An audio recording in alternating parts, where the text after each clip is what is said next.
Good morning, everyone. It is Thursday, June 5th, arriving now at the end of this semester of study. If you are with us, catching up online on the YouTube channel, thanks for joining us. We'd like to begin our class, as we always do, with a blessing for study. Baruch atah Adonai Eloheinu melech haolam, asher kidshanu b'mitzvotav v'tzivanu la'asok b'divrei Torah. And it really has been a great privilege to engage in this deep learning around Jewish marriage and divorce, which has been our focus for the last many weeks, from Pesach all the way through Shavuot. If you observed, I hope you had a meaningful Shavuos. We had a beautiful service of Shavuot and confirmation led by our 10th grade class on Sunday night. And very happy to join you for today's final session of our study. Last week, we took up the subject of interfaith marriage in Jewish law, which is a little bit of a paradox or contradiction in terms because there is no such thing as a halachically sanctioned Jewish non-Jewish marriage. Like marriage between a Jew and a non-Jew is not recognized under halakha. And therefore, we spent a little bit of time unpacking some biblical texts, starting in Deuteronomy chapter 7. And then we jumped to just a reference without looking at the actual text to the last three chapters of the book of Ezra, 8, 9, and 10, as well as a reference to the book of Nehemiah, both of which come from the same period in Jewish memory. I'm careful about using the word history because I don't want you to think that everything that the Bible reports is verifiable historical fact, but it certainly corresponds to a known era in Jewish history, which was the post-Babylonian exile, or what's called post-exilic Jewish history. So we're going back to, say, the late sixth, early fifth centuries of the Common Era, the reconstitution of a Jewish commonwealth, the period of the so-called Second Temple in Jerusalem, and one of the most important social compacts that is made under the leadership of Ezra and Nehemiah is a very firm restriction against intermarriage with Gentiles. From there, we had to kind of jump way ahead to see how this plays out, not just in Talmudic times, but even in the modern era, and how Reform Judaism has evolved its own position on interfaith marriage. And that leads us directly into where we're going to resume today's study. And I do have kind of two loosely related topics with texts that are drawn mostly from the Reform Responsa literature. Again, responsa is a medieval genre of literature in which a question would be raised to a rabbi, and often the rabbi representing the community, if unable to answer the question authoritatively by oneself, would kind of kick up the question to a higher rabbinic authority. And that rabbinic authority would then provide what's known as a teshuva. The same word that means repentance also means a response or an answer. A return is literally what the word teshuva means. So the rabbi providing the teshuva would return word to the questioner. So responsa literature, just like the word sounds, is question and answer literature, prompt and response, she'elah in Hebrew and tshuva in Hebrew. Um, and so the literature of responsa, which was prominent in the medieval period, was really resurrected entirely under the direction of the great Rabbi Solomon Freehoff and his disciple Rabbi Walter Jacob, I think both operating in Pittsburgh, two very prominent Reform rabbis of the 20th century, who built a real library of Reform Responsa. And they are collected in various volumes that you can find online, buy in print, known as variously American Reform Responsa, Contemporary Reform Responsa. They are anthologized, and there's a complete archive of them on the website of the Central Conference of American Rabbis, ccarnet.org, with an adequate search engine built in so that you can actually look up by topic the responsa literature that has been created around your own questions. You'd be surprised that many of your burning questions about practice, Jewish practice under, reform auspices have actually already been taken up and addressed through the responsa literature. But it is a living genre, it's a living corpus of literature, which means that even as I write this, people are still writing in questions to their rabbis, and a responsa committee of the CCAR is providing responses. And I think that it's generally a 9 or a 10 person committee, probably nine because you don't want an even split. And then sometimes a majority and a dissenting opinion are offered. So we're going to look at a couple of examples from Reform Responsa literature, and you'll see that because it is derived from halakha, even though Reform Judaism disavows the binding force of halakha, does not consider halakha to be authoritative, and therefore you can, and I do, refer to Reform Judaism as a non-halakhic movement, but that may overstate the case. The fact remains that we draw significantly on the halakhic, that is to say, the Jewish legal tradition, in making informed, autonomous Jewish choices, which is the essence of what it means to be a Reform Jew.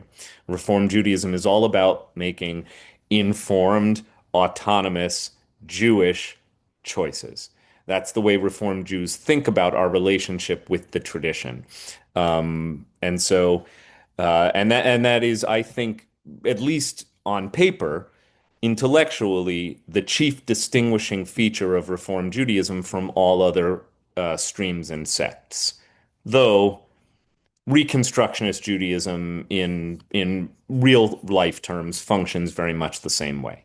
Conservative Judaism invests more authority in the rulings that the seminary, Jewish Theological Seminary, offers. Those are considered binding on conservative Jewry, though, and I mean no disrespect, but there is often a perceived disparity between the religious authority class in conservative Judaism and the way actual conservative Jews practice their Judaism.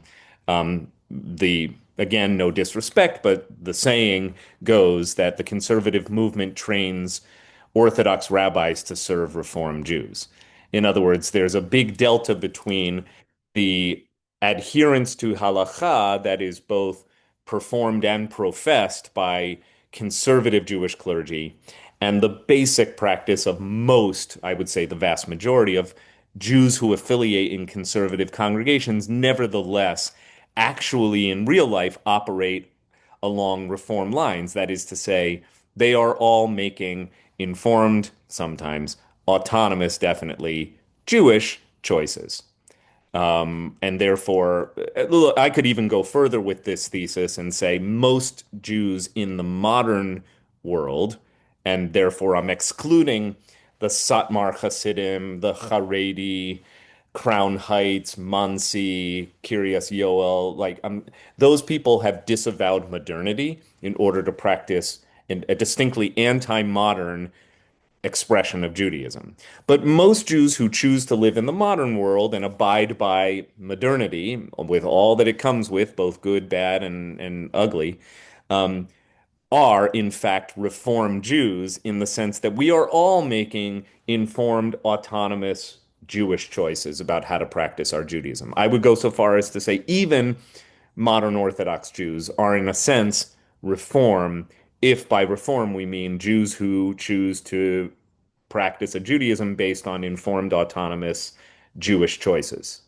That's a sermon for a different Shabbos, but I think it will help you understand why this Reform Responsa literature is, on the one hand, important and instructive, and on the other hand, non-binding, and that actually is visible in one significant conundrum that we're going to contemplate today, which is on the Reform movement's changing position on same-sex marriage, gay marriage. So we're going to look at two main texts today.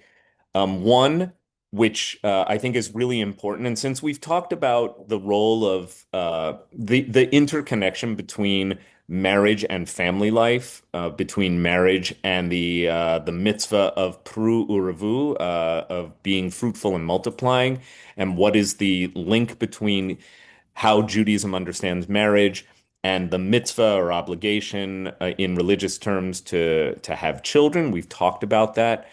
And we therefore will look first at the resolution on patrilineal descent, which was authored and adopted in 1983 by the Central Conference of American Rabbis, which, despite its kind of generic sounding name, is simply another way of referring to the Reform Rabbinate.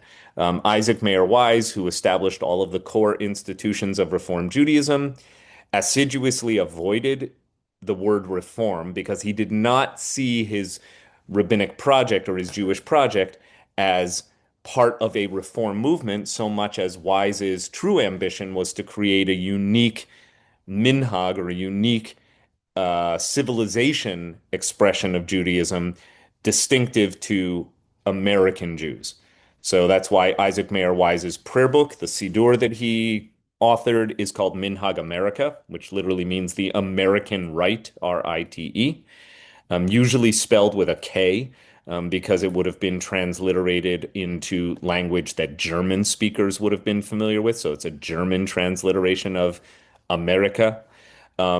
His seminary, the first of the core institutions, well, not the first, but the chief core institution of Wise's vision is the Hebrew Union College. You notice no reference to reform there.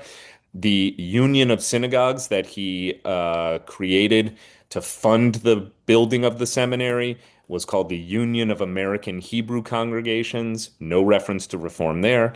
And once he started ordaining rabbis, the assembly of those rabbis is known in Reform Judaism as the Central Conference of American Rabbis. You can really hear Wise's vision in the titling. Only later, in the very late 90s, I think, did the UAHC, the Union of American Hebrew Congregations, adopt the new nomenclature of URJ, the Union for Reform Judaism, thus breaking with that, precedent of 120 or more years previous to it by announcing that we are the Reform movement, which I think was a totally sensible choice that reflects the time in which we're living. So that's a little bit on just some background. Why don't we dive right in? So what I'd like to share first is a little bit of grounding text. No, actually, I put these tabs in the right order. So I'm going to start with CCAR Responsa on patrilineal descent. Here we go. Um, so we're looking at um, there, and you can find this many places online. This is actually on the website of the CCAR, as you can see from the URL bar up here. In the appendix of American Reform Responsa, which was a compilation, and again, as I've told you, they've published many anthologies of these responsa, both in print and online.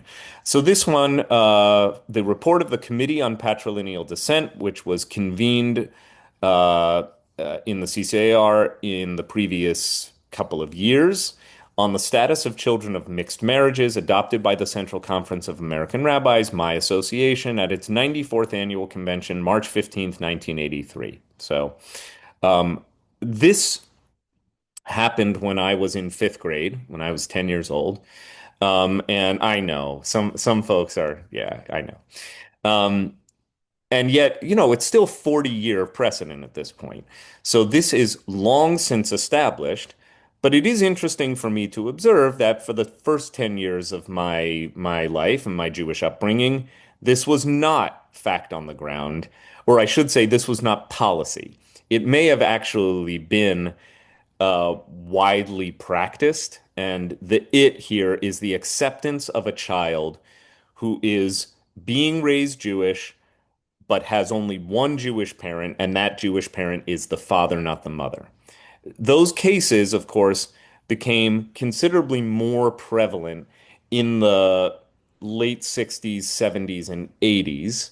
which I think correlates strongly with widespread acceptance of Jews as mainstream Americans, which was already trending in the 50s.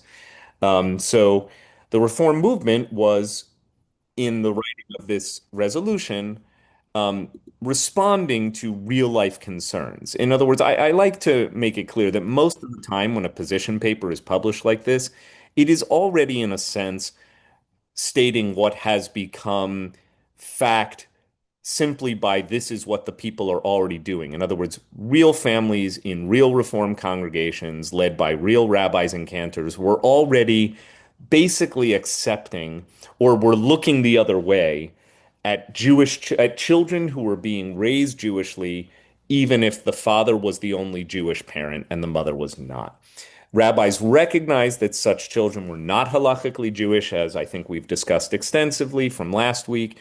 At the same time, there was an understanding that the Reform movement would be the most inclusive of the mainstream streams or sects of Judaism. So even in the 60s, 70s, and especially here by the 80s, they wanted to formalize this position. The purpose of this document, therefore, I read, is to establish the Jewish status of the children of mixed marriages in the Reform Jewish community of North America. And there, I should put an asterisk after the word North America. Hold that thought, we'll come back to it. One of the most pressing human issues for the North American Jewish community is mixed marriage, with all its attendant implications. And again, just drawing our attention back to what we studied and discussed last week. For our purpose, for our purpose, mixed marriage is defined as a union between a Jew and a non-Jew. A non-Jew who joins the Jewish people through conversion is recognized as a Jew in every respect.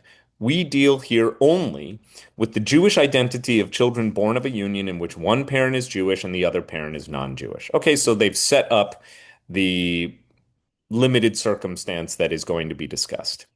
This issue arises from the social forces set in motion by the Enlightenment and the Emancipation. And again, just in terms of appreciating the structure of this resolution, it is not only going to be grounded, we can see as early as the third paragraph, in Jewish halakhic text. We are also going to appeal to the lived experience of the Jews. And I think that's really important that in terms of understanding what Reform Jews do and why, we have, when I say it's an autonomous, informed choice that we make as Jews, a Jewish choice, Jewish doesn't just, for a Reform Jew, Jewish doesn't mean halachic. Jewish legal text is certainly a guiding voice in how we make our informed, autonomous Jewish choices, but it is not the only way in which we ground our Jewish decision making.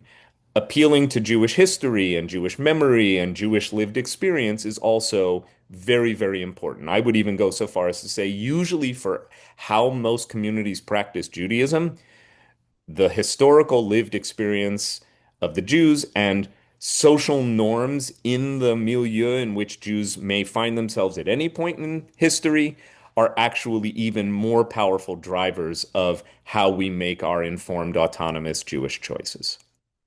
Um, Quote, going back to the text, they are the roots of our current struggle with mixed marriage. So he's saying, well, this all started when Jews were freed from the ghettos and brought into full participation in modern society. In Europe, with mixed results, as, of course, any student of the Holocaust understands. Social change so drastic and far-reaching could not but affect on several levels the psychology of being Jewish. The result of emancipation was to make Jewish identity a private commitment rather than a legal status, leaving it a complex mix of destiny and choice, quoting from Robert Seltzer. Since the Napoleonic Assembly of Notables of 1806, that was where Jews were formally emancipated from second-class citizenship, if they even had any citizenship status whatsoever, in the various countries of Western Europe. The Jewish community has struggled with the tension between modernity and tradition. This tension is now a major challenge, and it is within this specific context that the Reform movement chooses to respond. Wherever there is ground to do so, our response seeks to establish Jewish identity of the children of mixed marriages. So they've already set out their program and their intention, which is to establish Jewish identity of the children of mixed marriages. And we're going to try and make it more possible, more valid, more accepted, at least within North American Reform Jewish communities, to welcome the children of one Jewish parent and one non-Jewish parent as Jewish children. According to the halakha, now finally, I mean, we're 4 paragraphs in now, 5 paragraphs in when we get to halakha. Just so you notice that. As interpreted by traditional Jews over many centuries, the offspring of a Jewish mother and a non-Jewish father is recognized as a Jew, while the offspring of a non-Jewish mother and a Jewish father is considered a non-Jew. To become a Jew, the child of a non-Jewish mother and a Jewish father must undergo conversion, even in infancy, by the way, and that is also an entirely viable and in some ways a recommended choice for a child who is born to a Jewish father and a non-Jewish mother. You can take the infant to a mikveh, dunk the child, and, presto changeo, child is recognized as Jewish even within Orthodox circles because you've gone through the ritual of conversion. But that is not going to be the baseline position. They're going to talk about accepting such a child without conversion. As a Reform community reading here, the process of determining an appropriate response has taken us to an examination of the tradition, our own earlier responses, and the most current considerations. In doing so, we seek to be sensitive to the human dimensions of this issue. Yeah, real people, real lives, real families at stake here. Both the biblical and the rabbinic traditions take for granted that ordinarily the paternal line is decisive in the tracing of descent within the Jewish people. The biblical genealogies in Genesis and elsewhere in the Bible attest to this point. In intertribal marriage in ancient Israel, paternal descent was decisive. Numbers chapter 1, verse 2, last week's Torah portion, by the way, etc., says, quote, by their families, by their fathers' houses, lemishpachotam levet avotam, which for the rabbis means the line, or literally the family of the father, is recognized, with the word avot implying that patrilineal descent is the norm in biblical Jewish practice, biblical Israelite practice. The line of the mother is not recognized. And the line from the Talmud that is given here is Mishpachat Av Kruya Mishpacha, Mishpachat Em Eina Kruya Mishpacha. Literally, the family of the father is called family. The family of the mother is not called family, citing Babylonian Talmud, Bava Batra, 109b, Babylonian Talmud Yevamot, 54b, and then a number of other lesser-known rabbinic sources. In the rabbinic tradition, this tradition remains in force. The offspring of a male Kohen who marries a Levite or Israelite is considered a Kohen, and the child of an Israelite, meaning a non-Kohen, ordinary Jew, who marries a Kohenet, meaning a female Kohen, is an Israelite. Thus, Yithis, or lineage, regards the male line as absolutely dominant. This ruling is stated succinctly in Mishnah Kiddushin, chapter 3, Mishnah 12, that when Kiddushin, or marriage, is licit, meaning valid, legal, and no transgression, in Hebrew, ein avera, is involved, so it's not a case of mamzerut, meaning illegitimacy, or any of the other exceptions to Kiddushin that we've actually considered over the last many weeks, the line follows the father. Furthermore, the most important parental responsibility to teach Torah rested with the father, as seen in Kiddushin 29a, and also in the much later code of law from the medieval period, the Shulchan Aruch Yoreh Deah. When, in the tradition, the marriage was considered not to be licit, the child of that marriage followed the status of the mother. Mishnah Kiddushin articulates this, Havalad Kemotach. So the child belongs to or is like the mother. The decisions of our ancestors, thus, to link the child inseparably to the mother, which makes the child of a Jewish mother Jewish and the child of a non-Jewish mother non-Jewish, regardless of the father, was based on the fact that the woman with her child had no recourse but to return to her own people. A Jewish woman could not marry a non-Jewish man. That is a halakhic ruling that's been in effect effectively since the rabbinic period, 2,000 years. A Jewish man could not marry a non-Jewish woman. The only recourse in rabbinic law for the woman in either case was to return to her own community and people. So they're saying that's been we would call it Orthodox tradition. That's the Jewish tradition.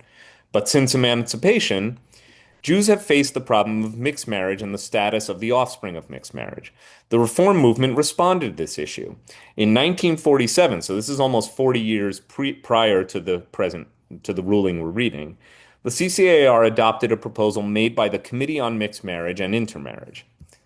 And this is quoting from that resolution.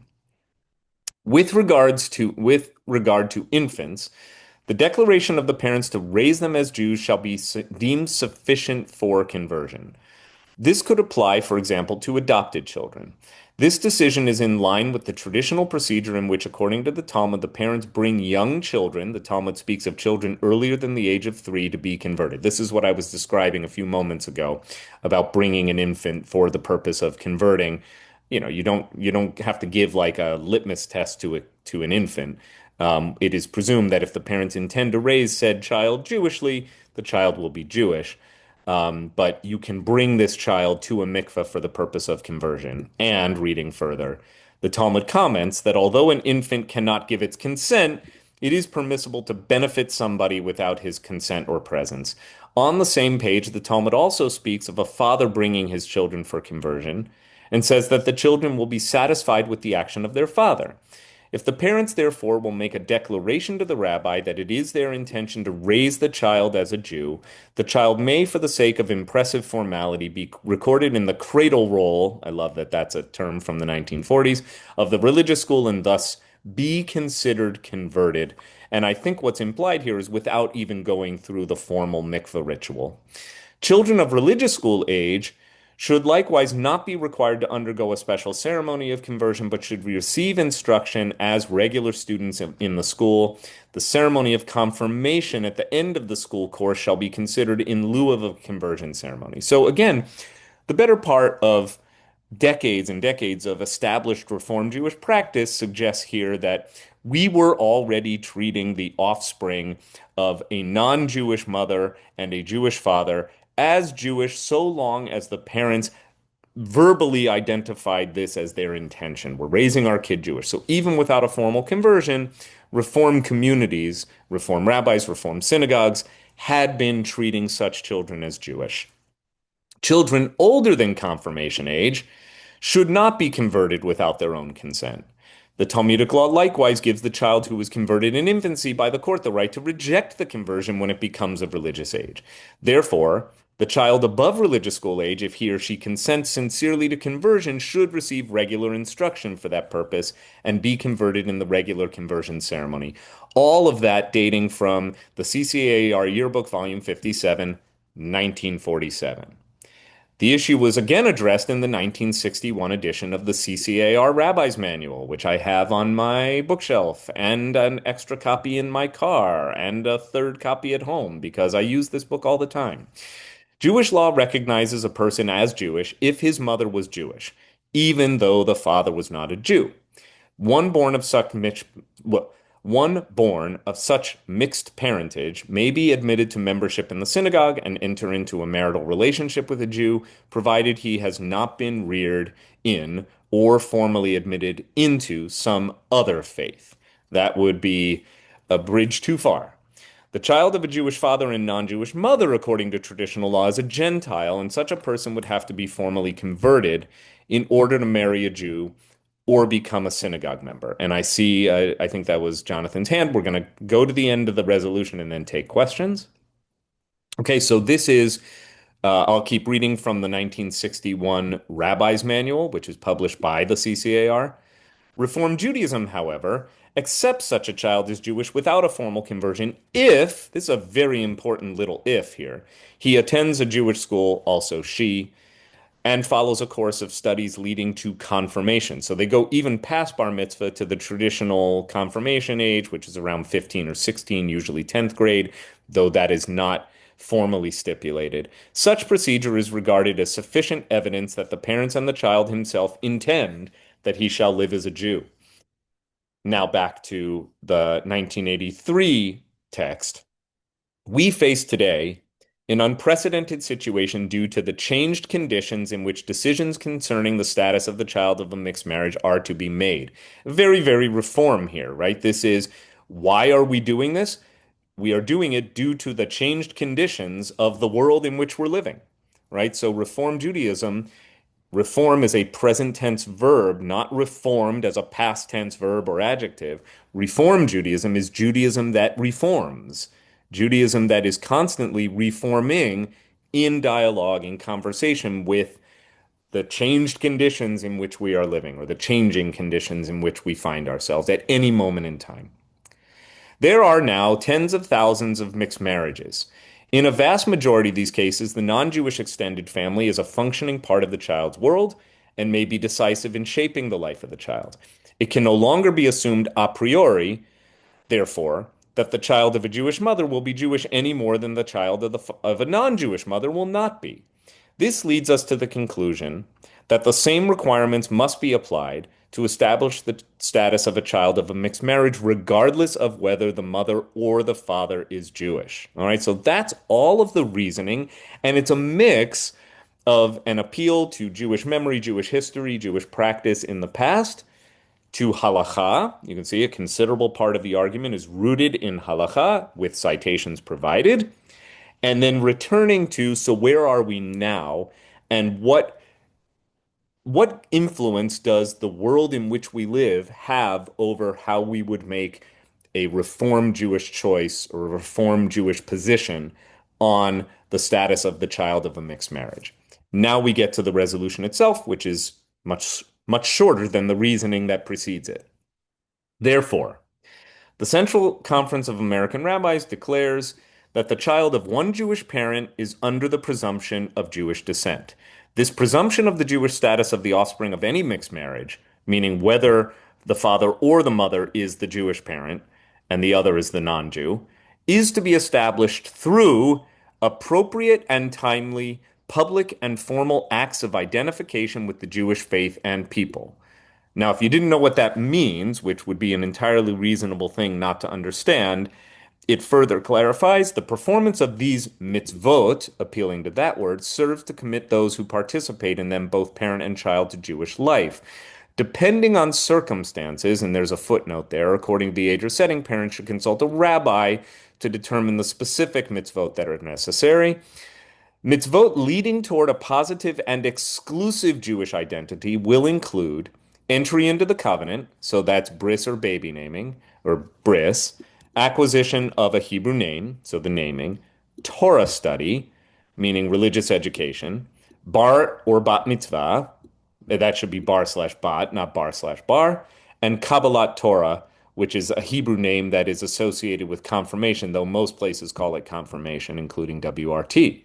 For those beyond childhood claiming Jewish identity, other public acts or declarations may be added or substituted after consultation with their rabbi. A full description of these and other mitzvot can be found in Shari Mitzvah, which was published by CCAR Press also in, I think, the late 70s or early 80s, literally the gates of mitzvah. We were really into gates for a time in the 70s, so our prayer book was called Gates of Prayer. Our High Holiday Machzor was called Gates of Repentance. And we even had a handbook to lived Reform Jewish practice called Shari Mitzvah, Gates of Mitzvah. I'm sure it's on my, well, I'm looking the wrong way. I have a whole shelf on Reform Jewish. It's there. Yeah, I have Gates of Mitzvah, an old copy of Shari Mitzvah. Okay, we're going to unpack this in a little bit more depth and detail, but I'd like to just pause here because I think that this is massively significant. This is probably one of the one, two, or three most important statements that the reform movement has ever issued. If somebody asked me, well, what's the most important or the most significant decision the reform movement has ever made? I would probably say this is number one, in terms of its impact and its effect, both positive and in some ways negative. We can talk about both of those, but let's take your comments or questions first, because I imagine that you may be teeing up some of the things I'd like to talk about already. Jonathan, do you want to go first since you had a hand earlier? Okay, thank you. You can hear me? Barely. Oh, Better. Yep. So, can you hear me Much, better now? much better. Okay, didn't have the microphone in the right Yeah. place. Good. So, so I like what the reform movement is doing to adapt to a current circumstance, the situation that's going on in the Jewish world, and it very much rubs against the concept of who is a Jew. So, although this might work very well within the reform movement, once you go out of the reform movement, it gets much more complicated. So, some of the things that are coming to my mind, as for example, the law of return. Would Israel recognize a child that hasn't through formal conversion? Would they recognize that person to be a Jew? Also, would any child that of a mixed marriage, if it's a male, do they always have to be circumcised? And then I don't think the Reform, certainly not the Orthodox. I don't know if the Conservatives have adopted a similar attitude as the Reform movements. I'm not sure how that happened. So, are we in fact dividing the Jewish community with this act even more, or is this solely considered like we want to have, this is a purely reform thing, and we're not going to worry about what happens outside of reform. Thank you, Jonathan. You just asked like all of the million-dollar questions. So I'm going to try and take them up and maybe ask you to just stay near your microphone in case I need to be refreshed. And I do think that my response to these are likely to answer some of the other raised hands that we have in the room that I'll make sure to get to. So, first of all, your recognition that this creates huge challenges around the fundamental question of who is a Jew is absolutely correct. And in fact, because of the immediately recognizable potential to now create multiple standards and therefore blur the answer to the question the fundamental question who is a Jew, although the intention of the resolution was to be adopted for all North American Reformed Jewish communities, the Canadians said no, thank you.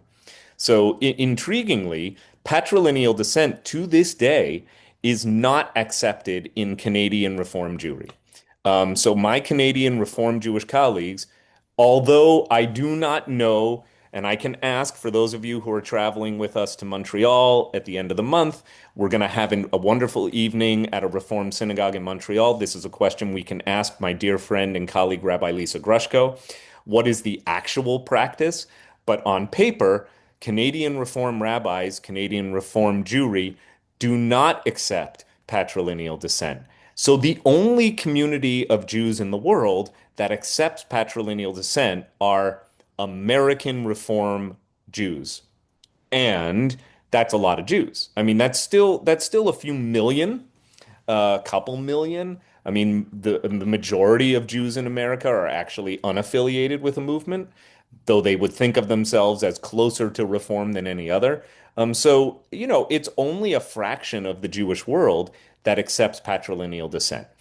On the subject of the law of return, this is also an interesting kind of internal Israeli conundrum that has an effect on the global Jewish community. The law of return was designed as part of the foundational. There is no formal constitution with a capital C. So when I use the word constitution, I should better use the word charter or charter values of the nascent Jewish state going back to 1948. The law of return was established to be maximally inclusive and to be a thumb in the eye of the Nazis by adopting the same standard for Jewishness that Hitler and the Nazis adopted. In other words, one Jewish grandparent or 1/8 of your ancestry being Jewish is sufficient to claim your right of return as an oleh, to make aliyah. However, so legally, a person of mixed Jewish and non-Jewish parentage can claim the law of return. However, the Rabbanut, which is the officially governmentally empowered rabbinic authority in Israel, does not accept that standard. They accept only the most extreme Orthodox positions. I mean, some even going so far, some of the Orthodox Rabbanut in Israel, even going so far as to accept only ultra-Orthodox conversions and won't even accept a conversion provided under modern Orthodox American auspices, even though the Orthodox movements in America have no acceptance of patrilineal descent whatsoever. The third piece, of course, is that the biggest shift here is that it moves the question of who is a Jew away from one of parentage entirely to one of, or let's say it's no longer about nature, it's all about nurture, right? To use that kind of binary setup. Who your parent is actually matters not at all. The thing that matters is in the language of the resolution itself. Let's look at it so that I'm quoting it exactly accurately. Through established through appropriate and timely, public and formal acts of identification with the Jewish faith and people. I mean, that may be only a handful of words, but boy, does that require a whole lot of consideration, right? So the new standard moves from something very simple, very easy to assess. Is the mother a Jew? Right? And now the reform movement, and this is where I often have to clarify people's understanding of this because there's a lot of misunderstanding, misconceptions about what patrilineal descent means. It means that either a child of a Jewish parent and a non-Jewish parent, whether regardless of the gender of the parent, right? Regardless of whether we're talking about the mother or the father, could be a Jew, but only if the child is brought up again through appropriate, that's a very ambiguous word, and timely, public, and formal acts of identification with the Jewish faith and people. To my mind, that is a Pandora's box of subjectivity. What do we mean by saying appropriate and timely public and formal acts of identification with the Jewish faith and people? And I think recognizing the built-in ambiguities of that phrasing, the text does go on to say, well, what we're talking about is things like a Jewish name, a bris, a religious education, bar and bat mitzvah, confirmation. So then the question, of course, for those of us who actually toil in this vineyard each and every day and have to turn a document into lived practice, and of course, we don't do that in a vacuum. We have established norms for the Reform Jewish community and for individual synagogues that, more or less provide us with clear-ish guidelines. But what do I do if a family comes to me and says, well, mom's Catholic, dad's Jewish, our son was going to Catholic school, Sunday school, up until third grade, but now we've moved to Scarsdale and we've decided that we really want our boy to have a bar mitzvah. So what do I require of them? What are the questions that I, as their rabbi, now need to ask? It actually is very, very confusing because, again, the intention may be there. The family may say, well, we want to raise him Jewish. But another word that popped up in the resolution, I'll show it to you just so you don't forget that it was there, plain in print for all to see, was the word exclusively. I'm looking for it exclusively. Yeah, there we go.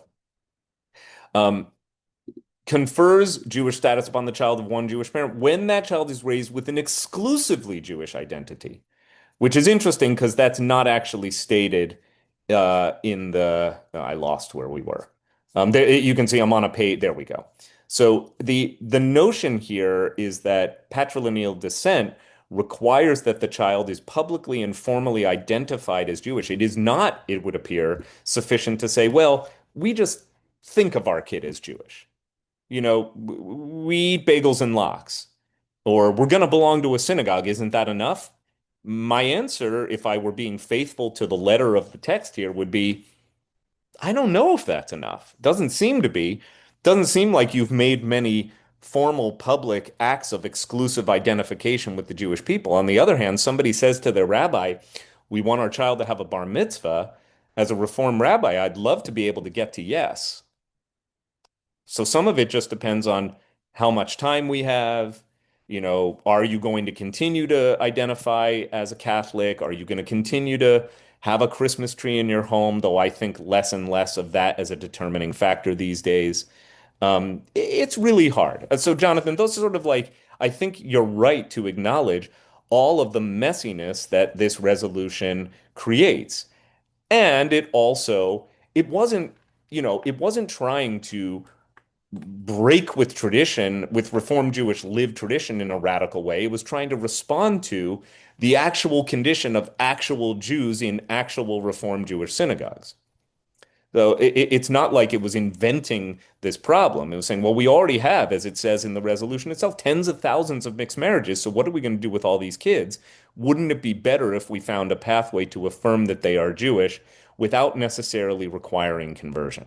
So that, again, you can go around and around on this, but to this day, it remains a divisive issue in the Jewish community and is accepted by millions of Jews and is not accepted by more millions of Jews. Okay. We have Thank other you. hands that are up. My mom and dad have been waiting for a while. Why don't we take your question next? I've got two questions. One maybe you can answer anecdotally, which is, how do you handle families which of a mixed marriage in which they said, well, we practice both, and when the kids get old enough, we'll let them choose what religion they want to be. I'm sure that's arisen before. Yeah, And many the times. other question, and the other thing I'd like you to comment on is, since there is so much emphasis in this responsa on the right of confirmation, Yeah. which, mom and I went to synagogues down the street from each other. I was in a conservative synagogue, and mom was in a reform synagogue. And I'm not aware that in the conservative synagogue there was any such thing as confirmation. It certainly wasn't emphasized. And in the reform movement, it was sort of like the stand-in for a bat mitzvah, which was rarely or never done. That, boys would get the bar mitzvah, girls would get the confirmation. But I'm just not aware actually of any, halakhic basis for a rite of confirmation, or as they call it, what? Kabbalah Torah here. Yeah. That's the Right. first time I've ever heard that expression.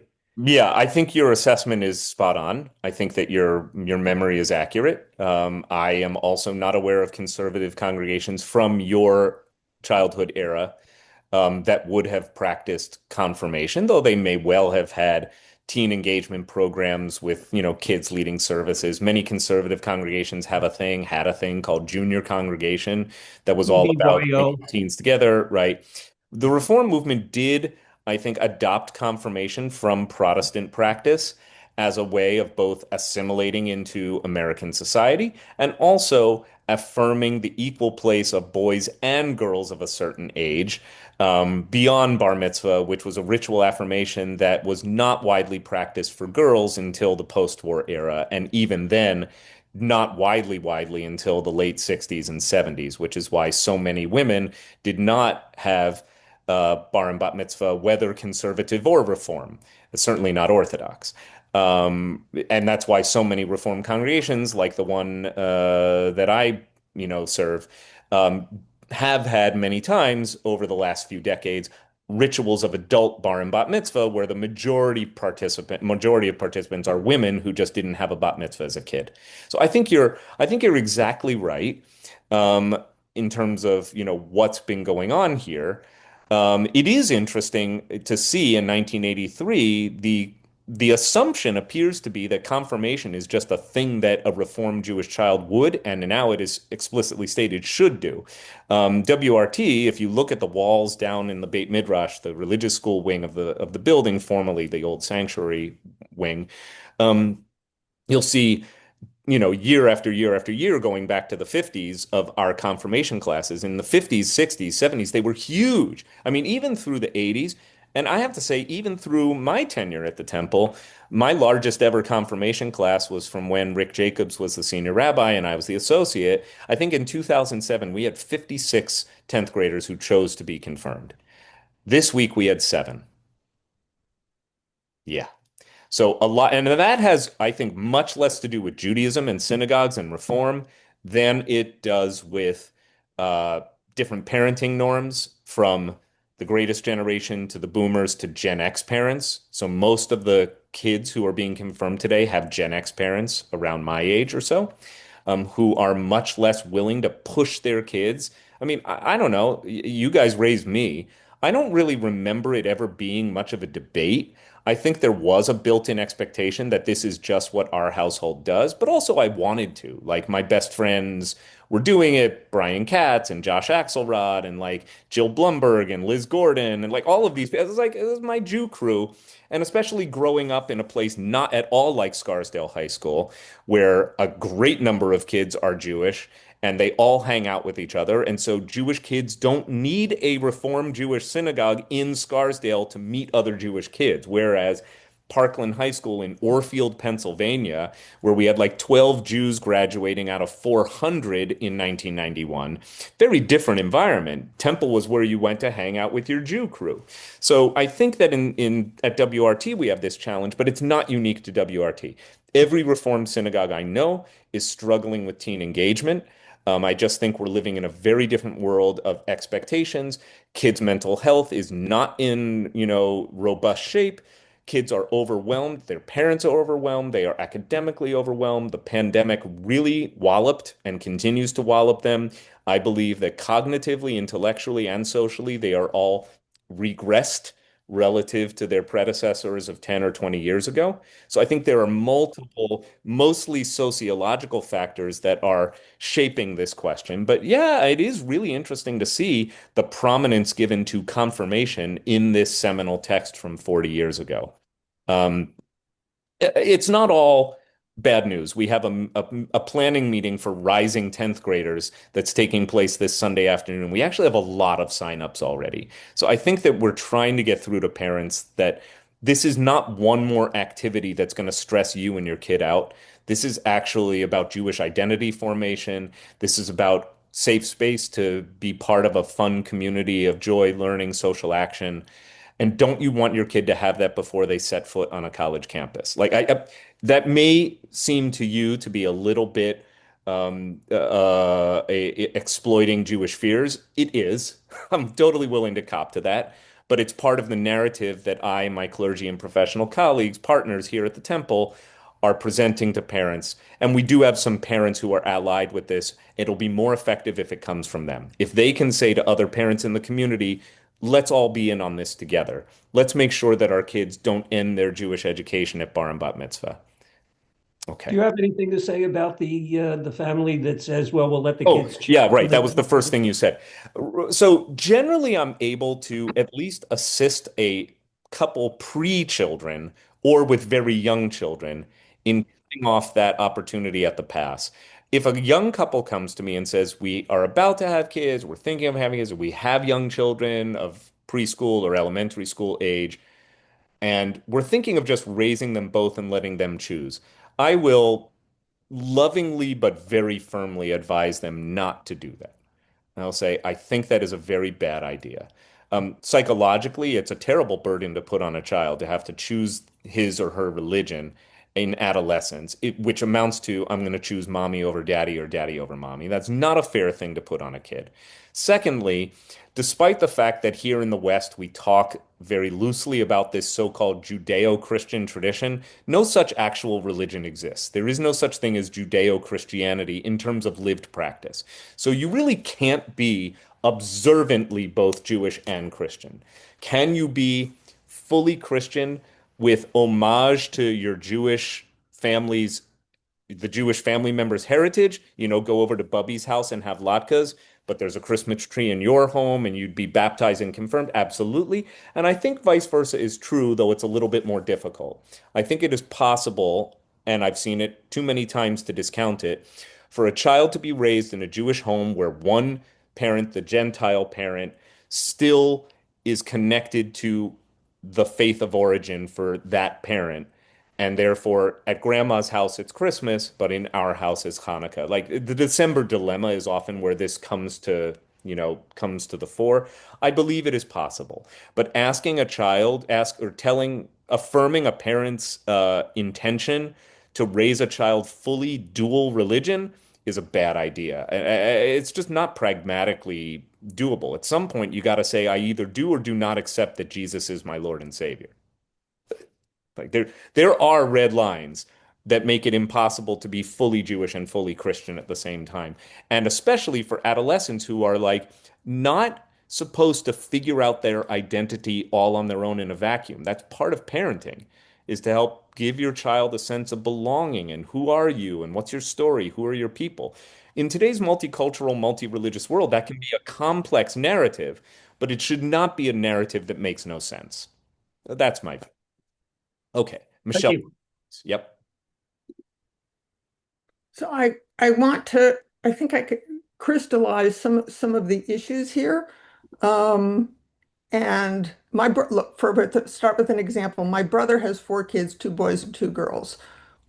Two of them, one male and one female, married Jews. The other two married non-Jews. It seems mine, and they were all raised in Jewish tradition Yeah. and all that. And the household kept kosher and all of the whole nine yards. It seems manifestly unfair that my nephew's daughter would not automatically be Jewish, while my niece's child, if she had one, would be. Right. Yeah. Right. And I So think there's that's there's exactly, a these are the, fundamental problem. That said, making it an issue of action, geez, what happens if you're living in Podunk? You don't have access to it. And by the way, um, or a decent Hebrew school or whatever, or whatever those actions, and somebody's, with all due respect to the rabbinate, somebody's judgment of what is sufficient Mhm. for doing that. Yeah. The tradition, while I have significant problems with this traditional interpretation, the other one just creates maybe even more problems. Okay. So Yeah. in terms of that, and it becomes very judgmental rather than very straightforward, significant. Yeah. Now, That's right. as you noted, I'm on apology for the tirade, but I'm trying to get through Not it at all. quickly. Not a tirade. I think The very thoughtful. I the agree. the the right of return that goes to a grandparent, um, and I could argue you could reasonably make it a great grandparent for all I care. The point is that it has some in if simplifies it, and in fact it created for Israel a new issue, which was that a lot of the Soviet Jews and the Soviet immigrants and their children are a substantial part of Israel's population now, Yeah. and a real block, were who had ambiguous marriages or ambiguous parentage were able to come back to Israel, thank goodness, with full citizenship because of that more flexible standard. Now, the fact that they might not be permitted under Israeli law to marry another Jew, and they have in the tradition, is another problem. They can go to Cyprus, have civil marriage, and come back. Exactly. I mean, no, nothing is clean Yes. in terms of that, but I have real problems with the action Yeah. required to do that. I'm also Yeah. going one more thought is that, look, when I grew up in a very Jewish neighborhood where the norm, obviously of a different generation, where the norm was um, some level of participation in Hebrew school. The conservative synagogue had um, confirmation. The most prominent Reform congregation did neither bar mitzvah nor bat mitzvah, but confirmed everybody. I had a bat mitzvah at age 13, which was the norm in other parts of the community.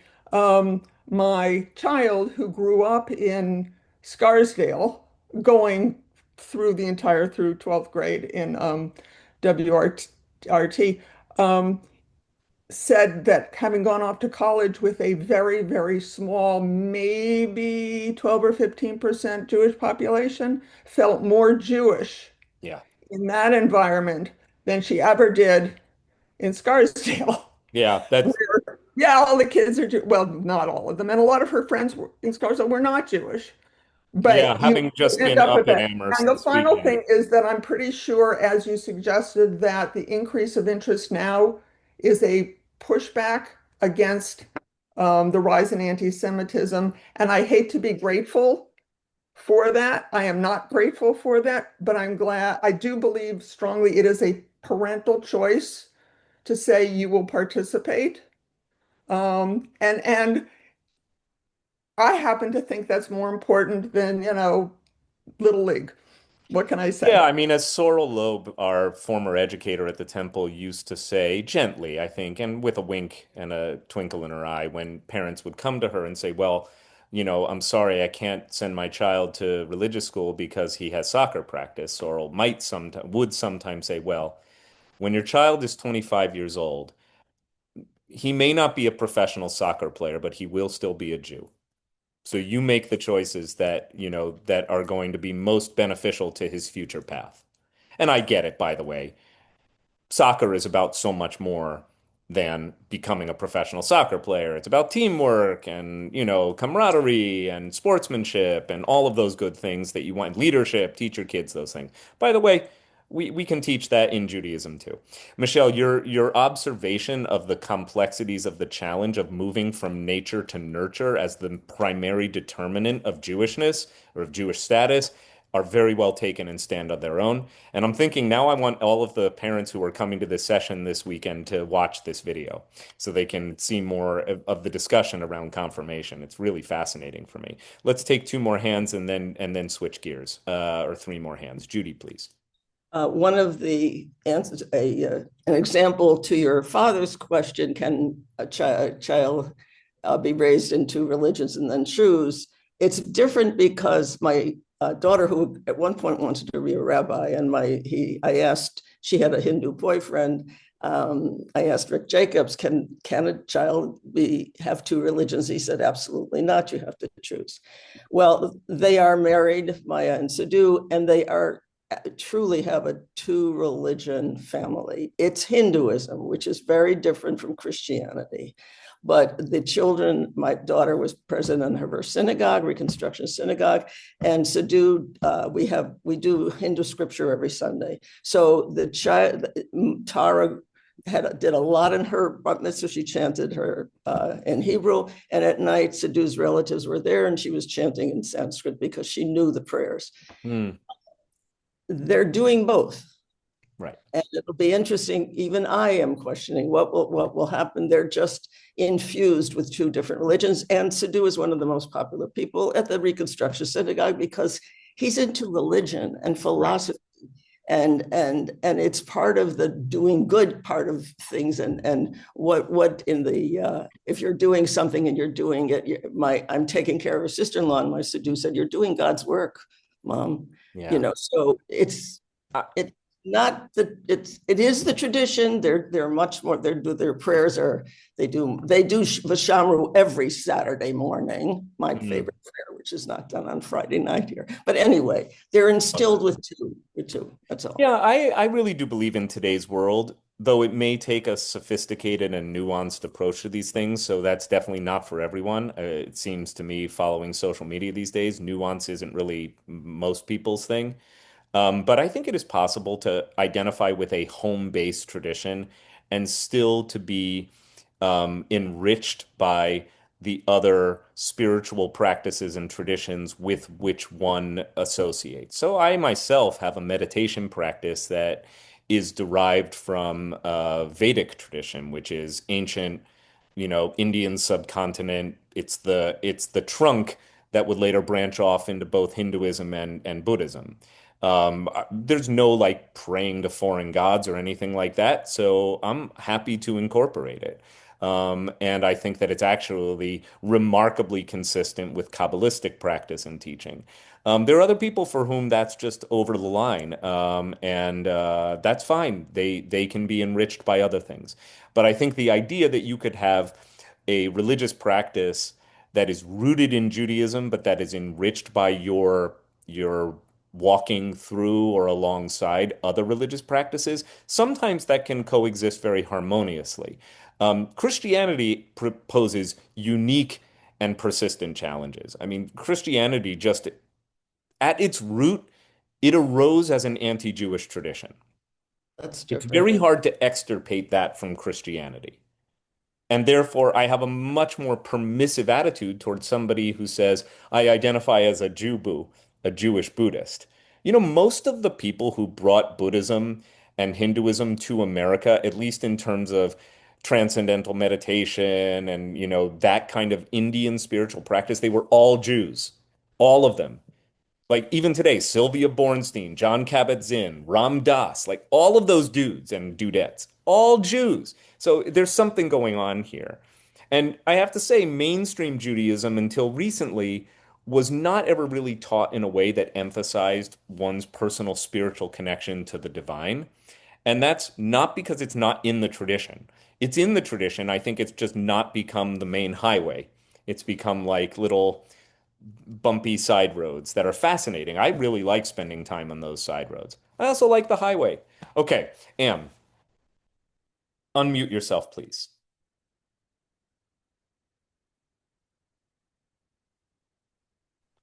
Thank you. Okay. Yep. I'll tell you, there is something that bothers me. I don't know if it bothers anyone else. We have all the, like what we're doing today, we have all these laws and ways of looking at things. It could be this, it could be that, and we should do this, we should do that. All these laws and customs. And at the same time, someone who is born of a Jewish mother, that's all that matters. He or she doesn't have to know a thing. And I've seen it. He or she doesn't have to know a thing about Judaism, not one thing. And that person is just as Jewish as someone who knows a whole lot of stuff. That's right. Yeah, And I agree. That is a conundrum, and I think the reform movement, you know, sought and seeks to address that. Again, and honestly, I mean, I think in my lived experience, people who convert to Judaism, or even households where one parent is Jewish and the other parent is Gentile, but they're actively participating in synagogue life and raising their child Jewishly, are interestingly enough, far more knowledgeable and engaged than people who are just born to it and it's their birthright by default. That does play off of Michelle's other comment that I wanted to respond to about when your daughter went to Holyoke, where I just was this past weekend. I stayed at a hotel in Holyoke, but attended my 30th reunion up in Amherst. When I went to Amherst, Jewish population was like 10 or 12%. So I was going from a very small Jewish community in my high school to a somewhat larger Jewish community, but where we were still distinctively a minority. And the big shift for me has been to understand how Scarsdale works, which but has it's not a Jewish majority, but a Jewish plurality. But I am fascinated. The people who don't come to this tradition as the parent of two Jews are often more constructively engaged in Judaism and synagogue life than people who are just Jews by default. not only that, but if the mother is Jewish and the father isn't, he can go along and do everything. They can have a Jewish household without his converting. Precisely right.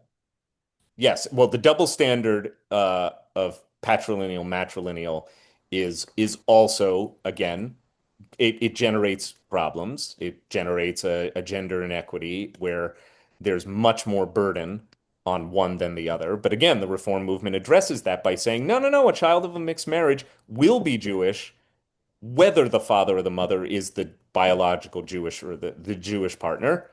But if and only if the child is raised with certain timely, public, appropriate acts of identification with the Jewish people and the Jewish tradition, which is a real mouthful, and Not a only very, very complicated standard. not only that, what if the child wants to go to Israel as a Jew? Then you have a whole bunch of other You standards. do, as I said before, with the Rabbanut, with the Jewish religious authorities, absolutely you have all those problems. You do not have a problem for the sake of citizenship. Even a child of one Gentile parent, even if the Gentile parent is the mother, if the child identifies as Jewish and is raised Jewish, can be accepted as a citizen of the state of Israel under the law of return. Okay. Audrey, please. I just wanted to comment on the soccer statement. I went through that at WRT, Many not with, parents went through that. but with theater, and it was a question of confirmation. So my child had decided to stick with it and go through post bat mitzvah, had done the full uh, years of education. But there's something to that really irritated me, and I grew up completely straight down the road. Um, this was something that was important and carried through the rest of her life, that she's very active with theater and passed it on to her daughter. But if she had really been turned off, and I went into Rabbi Jacobs, tried to explain it, didn't work so well. But if you turn them away from being whom they are, you're going to lose them. Yep. I know. And this is a child who went on Penn didn't have, they had a Hillel that was quite conservative. So they started, a bunch of them started their own Reform Hillel. Hmm. And at dinner and services every Friday night, rotating who did what within the group. And it was beautiful. And I really was offended that there couldn't have been a consideration in attitude. She went through, she was confirmed, but she couldn't participate in everything along the way. I acknowledge the pain of that and really appreciate your sharing. And again, like I said, like my hope is always to get to yes. Sometimes families dig in on these things and they really make it clear that although their mouths are saying that Judaism matters to them, their actions are not. Most of the time, though, I recognize that people are living in a modern world with lots of competing commitments. And that means that we should be allowed to have more than one priority in our lives. And I also have to remind both myself, my colleagues, my professional staff, and the lay leaders of the congregation, and whatever congregant or congregants have come to me with these dilemmas. I have to remind them that they're part of a community. So I can't adopt a standard for one family that I'm not willing to adopt for all families here, right? If you're in a synagogue, a policy means, or a practice means that we have to be at least consistent. So if a person comes to me and says, well, I want special consideration, I want you to confirm my child, but they're never going to come to a confirmation class. And I'm like, So that, look, I would do it if I could, but if I can't or won't do that for every other family in exactly the same position, and you haven't demonstrated why you merit special consideration above and beyond that, then I can't. It's not ethical for me to do that because, again, I'm not a rabbi who operates as a free agent in the community. I'm the rabbi of a congregation, and the congregation needs clear and consistent policies that apply across the whole congregation. Of course, if somebody comes to me and says, well, my child wants to participate in confirmation, but he has autism and therefore needs the following accommodations or can't be in the same class. Okay, that's a very different conversation because they actually have demonstrated that they merit special consideration. And we should be guided by Jewish values around that too. So everything that seems clear on paper, and this resolution does not strike me as clear on paper, becomes vastly more unclear and complicated when you actually have to be the rabbi or the synagogue and represent institutional interests and operate according to Jewish values. It's not easy. And thank you, Audrey, for just commenting from the experience of, a Jewish family that's really lived this, like countless other families in our community. well, she went to all the classes. She just didn't go on the weekend. She couldn't Yeah, because it was the production that weekend. get it? I do Yeah. get it. And these days we've become, if anything, more lax, more permissive, which, if I'm being really rigorously honest, may not be helping our numbers. I mean, interestingly, sometimes setting a higher bar of expectations actually generates more buy-in. The people who do it are more, strong Right. and connected. So, we talk about this stuff till we're blue in the face and we still don't have the answers. Uh, Judy Lass, you want to comment here, and then I'll kind of like tie up on something completely different. Going once, going twice. Okay. So, as a kind of interesting coda to all of this, the reform movement has, I think, I hope you'll take away from this the thoughtfulness with which our movement actually contemplates all of the challenges of living serious Jewish lives in a modern era, with all of the attendant complexity that that implies.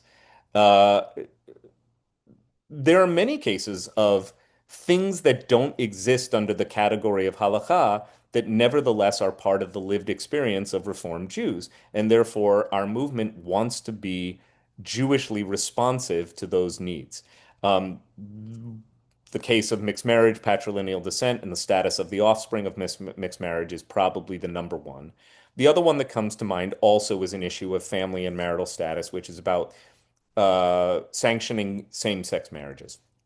This could be a whole semester class on its own, but just to kind of like, again, I'd rather do this like, I'd rather just scratch the surface so that you understand that this is all part of a bigger takeaway for today on how we as a reform movement apply a mixture of lived Jewish experience in the modern era, historical Jewish experience and precedent, and halakhic literature to come up with thoughtful ways of helping Reform Jews make informed, autonomous Jewish choices that will enrich, enhance, and guide their Jewish journeys throughout life.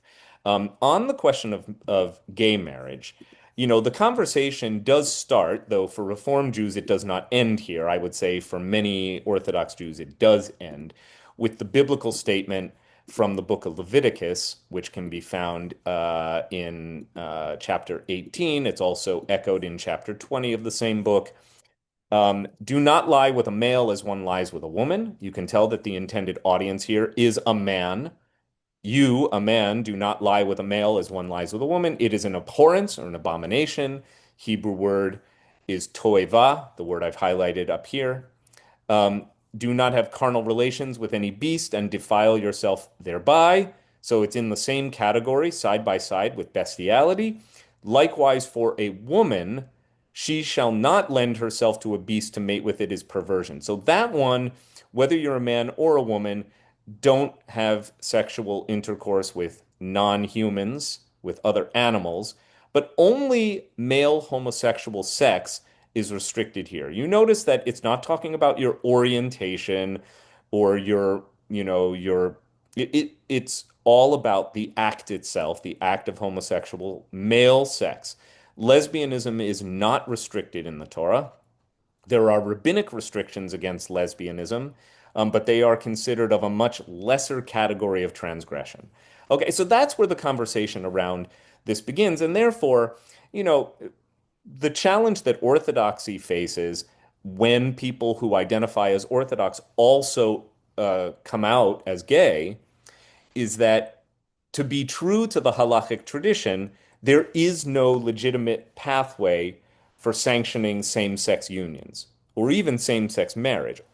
The best that the Orthodox can do within the confines of halakha, which is, of course, very definition of orthodoxy, the best the Orthodox can do is say, okay, you can be gay, just don't do gay, right? You can be a gay man, but unfortunately, there's no halachic permission for you to have gay sex, much less there's no kiddushin, right? There's no sanctified ritual of marriage for gay couples if you are under the restrictions of halakha as provided in orthodoxy.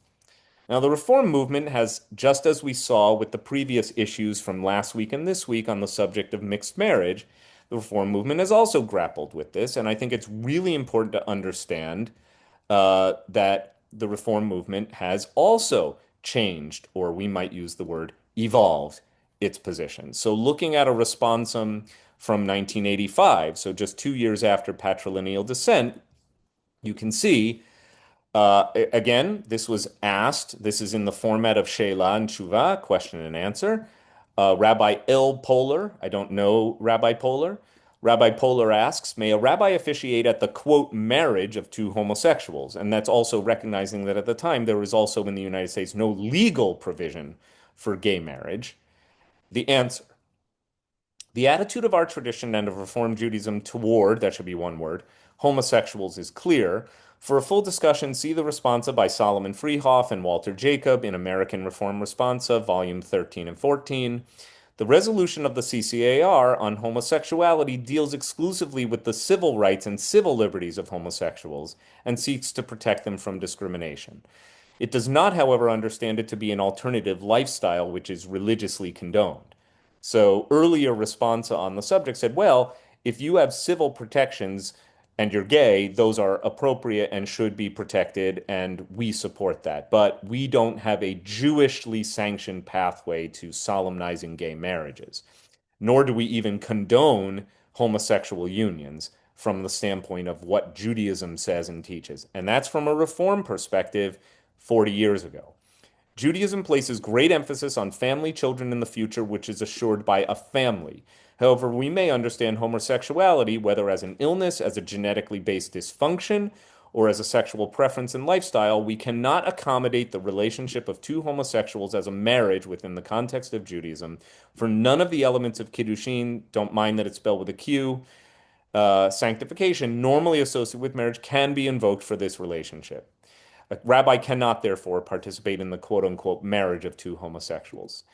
This may startle you because of how far we've come from this position. This is, I would add the adverb, which is an editorial comment, only 40 years old. So lots has changed since I was in seventh grade. Lots has changed. Um, Fascinating. I don't really have much else to comment, but I want you to see that, in 1985, the reform movement was just not there. It really was adopting mainstream American positions on homosexual relationships and marriage. And so often, it's not so much that Reform Judaism is setting a progressive agenda for the Jewish people. It tends to respond to what the Jews are actually doing, right? As my brilliant professor of Talmud from HUC, Mark Wachowski, Rabbi Dr. Mark Wachowski, often said to us, one generation's minhag is the next generation's halakha. And he wasn't just talking about Reform Judaism. He was talking about how Judaism as a civilization or as a social phenomenon works. Watch what the Jews are doing first, and then that's what gets enshrined as Jewish practice, and then that becomes the halakha. Okay, which is really interesting. It suggests that even in Orthodoxy, historically, Judaism has been much more of a ground up phenomenon than a top down phenomenon. The myth of Sinai is exactly that. It's a myth that the law came from God to Moses to the people. Reconstructionist Judaism proposes an inverted scenario. Watch what the people are doing. That will provide you with an understanding of the law, and it will express how the people think about their relationship with God. But it all starts with what the people are doing. We're going to look at one more text and then I'll take hands for the final questions and comments. So that is not the last word, of course, on the subject. In 1996, a huge debate emerged within the Reform Jewish community of the CCAR and the URJ. And you can see here, the CCAR provided a responsum that begins to the extent that the sources offer a rationale for the Torah-itic and rabbinic, meaning Torah era and rabbinic era, condemnation of homosexual behavior, we find that the concern over the breakdown of marriage, the bearing of children, and, quote, normal sexuality, the proper and accepted relations between the genders, figures prominently. All of this leads to the general impression that in Jewish tradition, homosexual behavior is a transgression against the order of nature. It is, quote, an offense against the foundations of the universe to lie carnally with another male, from a traditional rabbinic source. And then it gets into the weeds on that. But it goes on to acknowledge, it is to say rather that we tend to regard homosexuality as an orientation, as the product of a complex of causational factors which render it, like heterosexuality, a part of one's psychological makeup rather than the result of a conscious choice on the part of the individual. So what has changed between 1985 and 1996? Science, actually. The science, the medicine, the research on homosexuality allowed for homosexuality to be seen more and more and more as an orientation, part of the innate makeup of a person, not a choice. With this reality in mind, we can conclude that the biblical and rabbinic proscriptions of homosexual behavior do not speak to the situation as we know it today. And it goes on from there. We are out of time, but in some, a debate emerged where certain voices within the reform movement were calling loudly for rabbis to solemnize weddings between two same-sex partners, and others were still pretty much in the mode of there is no halakhic pathway to do so. Marriage can be only between two people, one man, one woman. Eventually, the CCAR Responsum Committee later that year or the next year in 97 published a responsum where by a 7-2 majority, the Responsa Committee said, nope, we don't want rabbis solemnizing gay marriages, with a notable and blistering dissent authored by my dear friend and mentor, Rabbi Bernard Mellman. The very same year, no, the next year, the URJ and the CCAR in 2000 both published papers actually seeking to move the needle and saying, we believe as a reform movement that we should be welcoming all gay couples and we support gay marriage. And that kind of opened the floodgates. So even though the Responsa Committee in 1997 said we're not for it, the body of rabbi, the majority of the rabbis in the CCAR and our movement umbrella organization, the URJ, within 2 to 3 years after that, effectively overrode the Responsa Committee's recommendation, which goes to show you that the Responsa Committee does not have overriding authority in Reform Judaism. Why? Because we are a movement that invests the individual with the ability to make autonomous, informed Jewish choices. Okay, you understand what I'm talking about now? So even though the Responsa Committee in 1997 said we're not for it, the majority of rabbis and our overall parent organization, the URJ, said we are for it. We don't care that the Responsa Committee voted this way. These days, by the way, I imagine that if it ever came before the Responsa Committee again, they might rule otherwise. Judy Gross. I'm sorry, I went to go off. You answered. I'm happy with that finally things have resulted in what they are. And just one quick thing with the responsa. I had, when I was having a bat mitzvah class, I wanted to look at the question of cremation. And I looked at the responsa, and most of the readings in this, whatever it was against it, but there was some possibility of within the Jewish tradition or whatever could be done. It's not a rule-making organization. It Correct. is a reference place. So exactly. That's just part of it. Yeah. And to put a cherry on top of that sundae, Judy, the CCAR itself, the full body of some 2,200 Reform rabbis who affiliate with the CCAR across the globe, actually passed a resolution which, again, doesn't have binding force, but is viewed as a more authoritative representation of what Reform Jews believe.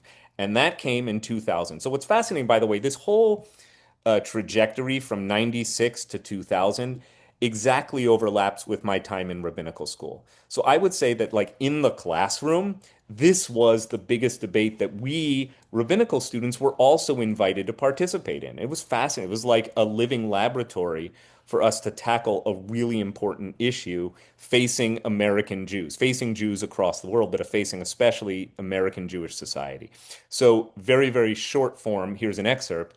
The resolution on same-gender officiation, which was adopted at the 111th convention of the CCAR in March of 2000.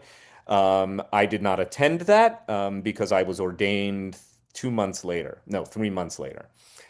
We do hereby resolve that the relationship of a Jewish same-gender couple is worthy of affirmation through appropriate Jewish ritual, and further resolved that we recognize the diversity of opinions within our ranks on this issue. We support the decision of those who choose to officiate at rituals of union for same-gender couples, and we support the decision of those who do not. And that is the position as it stands today, 25 years later.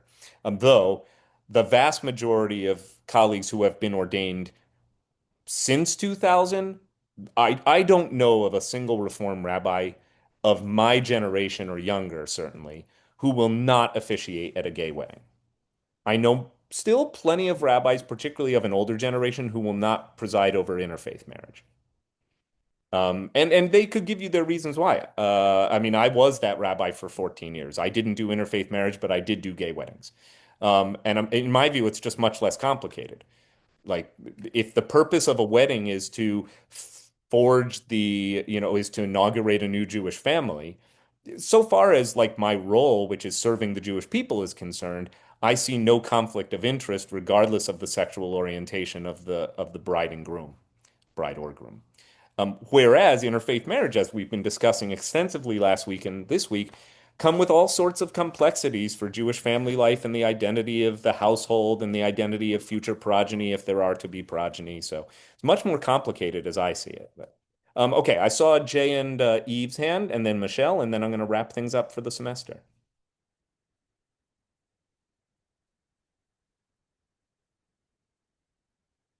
All right, Jay and Eve lowered their hands. So Michelle, Okay. no, you got it. All Oh, right. no. Just a comment. I don't want to take us down another rabbit hole, but there were practicing lesbian rabbis before 1993. Absolutely. Absolutely. And one of the other subsidiary questions, which because our unit of study this semester was not on same-sex stuff generally, we didn't talk about ordaining same-sex clergy, just because Right. that doesn't actually pertain to marriage and divorce. Right? Just so you understand, there was a theme here. But that's exactly right. I mean, the general acceptance of gay clergy has also been an evolving position within Reform Judaism. As recently as the early 2000s, there were professors at Hebrew Union College refusing to sign the ordination certificates of out gay clergy. One other comment. There's a great book. It's a compilation of different women who were ordained as rabbis and were gay. They weren't ordained as gay. It's I think lesbian rabbis, the first generation or something along those lines. I know the book. I don't think I have it on my shelf, but I would love to explore it because it really is a fascinating story. And conservative movement too now, by the way, will ordain gay clergy. And it has a considerably more permissive stance about that than it used to. So it's again, Judaism is always evolving in conversation with the era and the milieu in which it finds itself.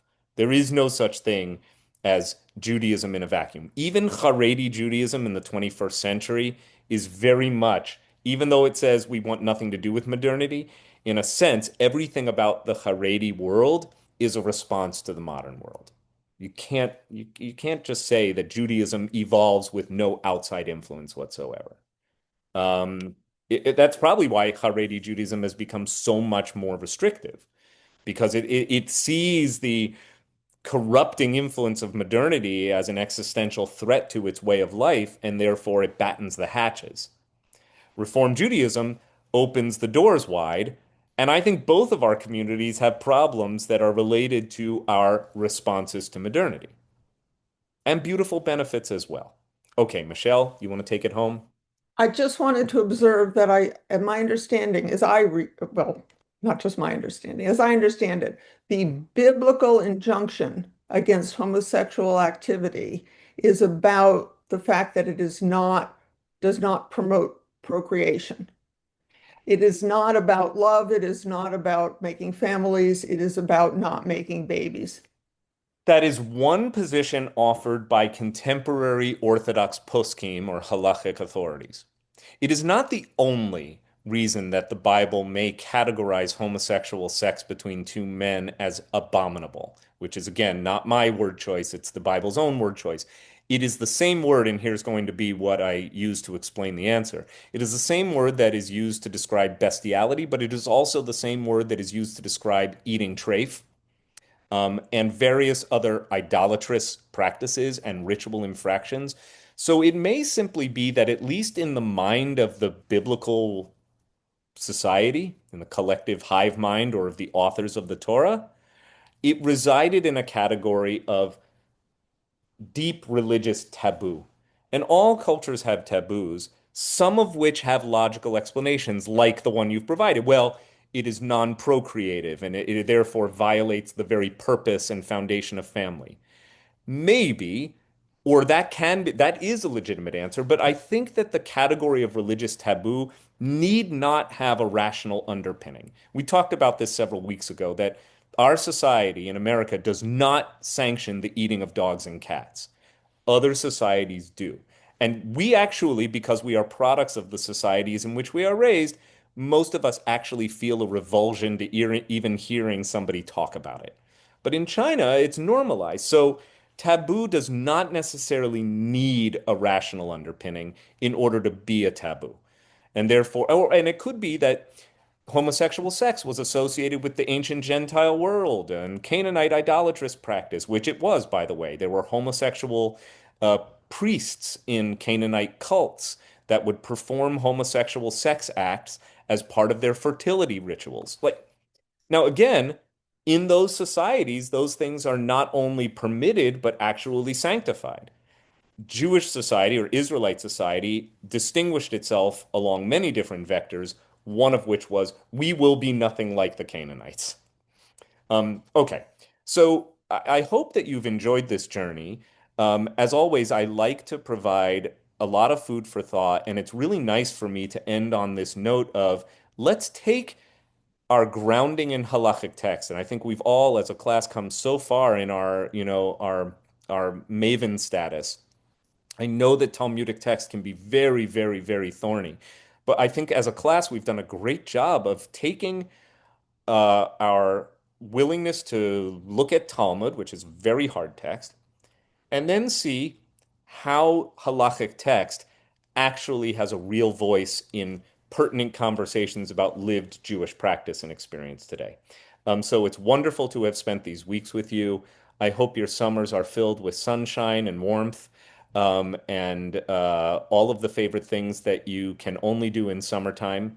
And of course, WRT is very much going on during the summer.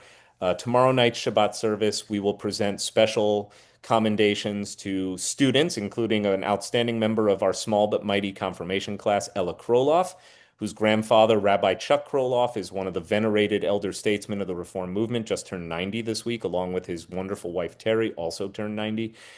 She will accept the Tracy Kreisberg Award for outstanding contributions to the confirmation class. And three wonderful students, including my intern, Lucas Dembitzer, along with Avery Dickstein and Isabel Block, will be awarded a shared Bauman Scholars Award for their commitment to joyful and fearless Jewish learning. So Lucas will offer the Devar Torah tomorrow night. It's a wonderful night to come and take heart that the next generation of the Jewish people is in good hands. So I hope to see you there. Shabbat Shalom. Shabbat Oh, shalom. good one, Thank Jen. you. Happy summer, everyone. Take care.